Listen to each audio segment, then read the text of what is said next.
about? Well, today, the Miracle Strip plays host to a little fun in the mud. Get set as the top mud racers in the world prepare to serve up the sloppy thrills. Coming up next.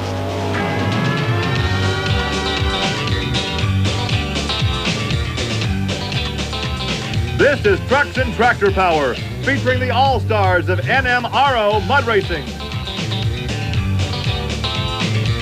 Welcome to Trucks and Tractor Power on the Nashville Network.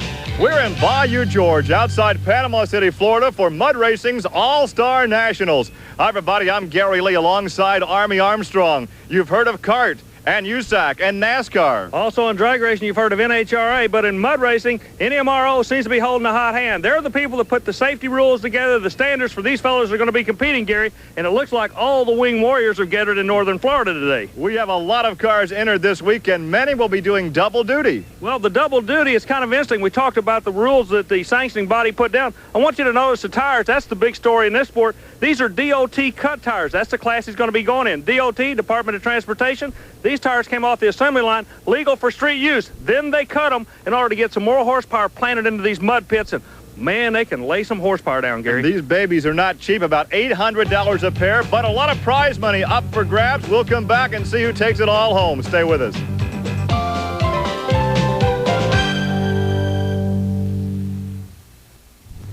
A good crowd on hand here at Bayou George, Florida for the open class cut tires. Now, Army Armstrong, we have two classes, cut tires and paddle tires.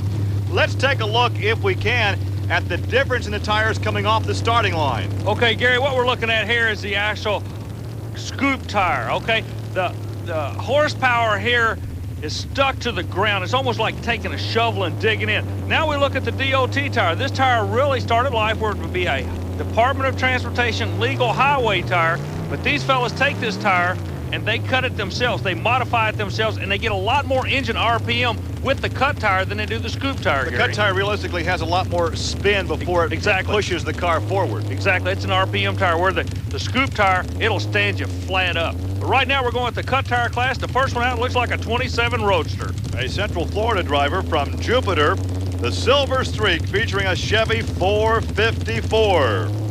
He'll check the gauges and nail the hammer. Boy, makes a good straight run, a straight run down the left side of the track. What's his time, Gary? 3.485. Okay, now in this sport, like in any sport, there's a magic number. If you can make any kind of run under 3 seconds, you're doing something. 3:45 is a good, respectable run. He kept the front end down. Is that some indication that perhaps he was down on horsepower? No, again, these wheels are spinning quicker off the starting line. You won't have a tendency to see him standing up. He'll nose over going to the other end. Frank Harlow out of Tip City, Ohio. That is near Dayton, Ohio. This is a CJ Jeep 438 blowing Rodeck. He owns a used car dealership, so he's around cars every day. When he left the start line, had just a little bit of a hesitation where the chassis actually set down a little bit. A 3:49, staying under 3.5 seconds, but you notice there was just a little bit of a hesitation and a bump. That cost him some precious hundredths of a second, Gary. He goes to work right there fighting that steering wheel, sawing at the wheel to keep it under control. Well, these guys. Next up, look at this paint job. This is a good-looking racer. This is John Clark killing time. Look at the decals on the side of the vehicle. These guys really run some high-dollar products. He runs a CompuCar nitrous system on the vehicle. The nitrous system is accepted in this sport, not in a lot of motorsports, because you can make instant horsepower with just a flick of a button. John Clark from Fort Myers, Florida, 1972 Toyota Land Cruiser. This is probably the prettiest racer here this weekend. Got the new hot colors on it. Good straight run right down the middle with the new vehicle. 3.497. 3.497 coming right at you. I like that neon color scheme. Yeah, this is a good looking. The whole team really looks good. Looks very, very professional, as do all these teams we're seeing here. But one of the things I'm noticing, all the drivers now have had a chance to watch somebody else make a run on a course. They've made some chassis changes, and we're going to find out if the chassis changes work. Army, here's the first lady of mud racing, Paula Harbuck, in Flirting with Disaster. She and her hubby both run the same vehicle in the two different classes, the paddle tire and the cut tire. Here is Paula in the 1989 Chevy S10. Oh, Gary, you talk about a shot. Look at this. Everybody knew it's coming. Check the time. For sure, 2.903. It's almost like everybody knew destiny, something was going to happen, because everybody walked over to the fence to watch Paula make her run, and she burst that 3-second barrier. You talk about that magic 3-second run. There it is, 2.903. Paula Harbuck in flirting with disaster. She started on the left side of the track, Gary, and worked her way. Oh, let the truck drift itself to the right. Well, the ladies certainly appreciate that run, as she has the #1 position right now. Wes Newman comes up next in the Need for Speed, another Jeep funny car with the small block Chevrolet. We keep talking about all these body styles. Now, this is a Jeep body style, but every one of them are fiberglass replicas. You know, this is a fiberglass replica of a Jeep. The reason they do that is to cut down on the weight. Now, he makes a good straight run with the small block Chevrolet. A good run for the small block at 3.165. Here's a look again. Big advantage to the small block is the fact that it just weighs less. He's able to get this vehicle out and on top of the mud and zooms it out the back door with the 3-teen run. We take a look at Steve DeLue in the cockpit of Bodacious, the 23 altered coupe featuring the 510 cubic inch Chevrolet. The time to beat, 2.903, turned in earlier by Paula Harbuck. He looked a bit tentative at the starting line. Well, Gary, that's a characteristic of the cut tire class. The scoop tire class will throw you or sling you out the gate.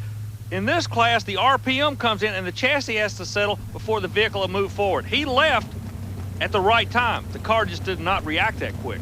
Still a good ride for Steve DeLue at 3.068. That is second fast, second only to Paula Harbuck, as we take a look at Gary Osteen in Stroll for Gold. Another Jeep Chevrolet combination. Fiberglass Jeep body, Chevrolet power plant. Watch the intensity. It's amazing the intensity these drivers have. You notice how the vehicle squatted when he let the line, Gary? That's what I was talking about when I said letting the chassis settle. This Jeep showed us the back end squatted down before he went forward. See it? Another look right there. Then he gets on top of the mud and turns into 3.680. Now another Jeep Chevrolet combination. This is Sean Simmons in True Grit out of Palm Bay, Florida, as we look at the time to beat the fiberglass Jeep body. Look at him work that steering wheel. Yeah, he was working hard. He started on the left side of the track, came through the finish line on the right side of the track, and goes back to the left in the shutdown area. Watch again the work in the cockpit as he saws on that steering wheel. It's almost like the vehicle has a mind of its own. It's going to go to the right no matter what he does, is what it looked like to me, Gary. And here is a guy who can always be counted on to turn in an excellent ride, usually up near the front. This is Ron Pence in Tater, the Chevy Love truck with the Keith Black racing engine. Gary, what are the orange loops on the wheels all these guys are running? Army, that's a safety device. We call it a bead lock. It actually keeps the tire on the rim when they're running low air pressure. Look at this, a new quick time. 2.895, a new leader, Ron Pence in the Chevy Love Tater. When that vehicle left the starting line, it literally launched. There was no hesitation. He just came straight at you on the other end. He covered 200 feet in 2.895 seconds. A man of few words. Ron Pence now has the lead. Let's see what he has to say about that run, Army.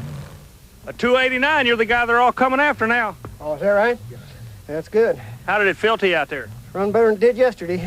Seems like it runs awful quick. Is the daylight and the nighttime, is there a whole lot of difference there?